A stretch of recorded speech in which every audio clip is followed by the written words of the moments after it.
guys, welcome back to my channel. This is Lindy, aka Paleobarbie, if you guys are new here.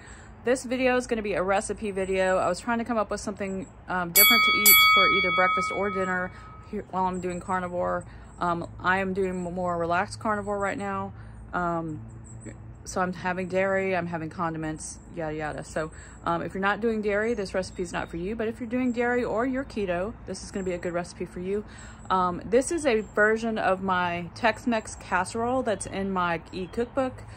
So I just left out the cauliflower rice, the rotel, the cream cheese, and all that stuff, which you could still put cream cheese in here if you wanted, if you're doing carnivore. But I just switched up a little bit just so I could have something on carnivore. So let's go watch the video, and you guys, hopefully you'll make this, and let me know in the comments and what you add to it. But as I said, the original recipe is in my e-cookbook, which the link is down below for that. And hope you enjoy this. Guys, for this recipe, you're gonna need 2 pounds of ground beef, or a little more, because this one's a little bit more than 2 pounds, but about 2 pounds of ground beef. You're gonna need 6 eggs.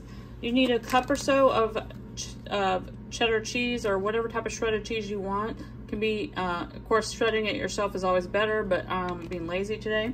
And you're gonna need some heavy whipping cream. And then you're gonna need whatever spices you like. I'm gonna use like the typical taco seasoning flavors. So I'm gonna be using cumin, garlic, salt, pepper, paprika, and chili powder, and I'll get those out in a minute. But first thing I'm gonna do is brown this ground beef in my cast iron skillet, and this is actually gonna go in the oven as well. That's why I'm using this. But if you need to do it in a separate one and then put it in a casserole, you can do that as well. But let's get this ground beef browned. That browns, I'm gonna go ahead and do my eggs. I've got my 6 eggs in here. I'm gonna add a cup of heavy whipping cream to it. And I also like to add my seasonings. I add it to the meat, but I also like to add it to the egg mixture as well to just give more flavor. So I'm gonna go ahead and beat these eggs, add my cream and my seasonings. All right, so as I said, I'm adding in onion powder, kids in the background, sorry, paprika, cumin, Brebben's real salt, garlic, of course, chili powder, and then black pepper. If I was making this when I wasn't doing carnivore, I would also add in green chilies and maybe a can of rotel, or jalapenos or something like that. But since I'm doing carnivore, I'm gonna keep it simple, but that is what I normally do when I'm doing keto. So my meat is done, and I've got all my egg mixture mixed up. I'm gonna pour this in here, mix it together, and then we're gonna top it with our cheese. I'm just gonna mix this up really well. So I want it to all be incorporated.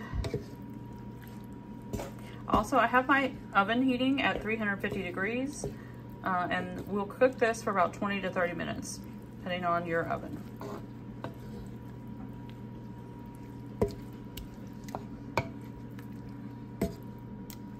All right, that's good to mix together. And then, like I said, you could add a can of rotel. I've also added cauliflower rice to this before with rotel. Is really good, and that's my Tex-Mex casserole recipe. That's in my e-cookbook. That's very similar to this, but this one I'm just keeping it simple. So now I'm just gonna top this with cheese, however much you want. The recipe that I originally wrote was about a cup, but you can put a little bit more if you want, depending on your macros and your what you got going on. All right, so now we're gonna stick this in the oven. This is out of the oven. I'm gonna let it sit for about 10 minutes, and then I'm gonna serve it up. What it looks like finished. I added some sour cream and hot sauce. If you're doing keto, you could also add guacamole or whatever you want to this. It's really good. Thanks for watching, guys. Hope you enjoyed this recipe. Let me know if you make it down below, what you add to it, if you make the original version, and enjoy.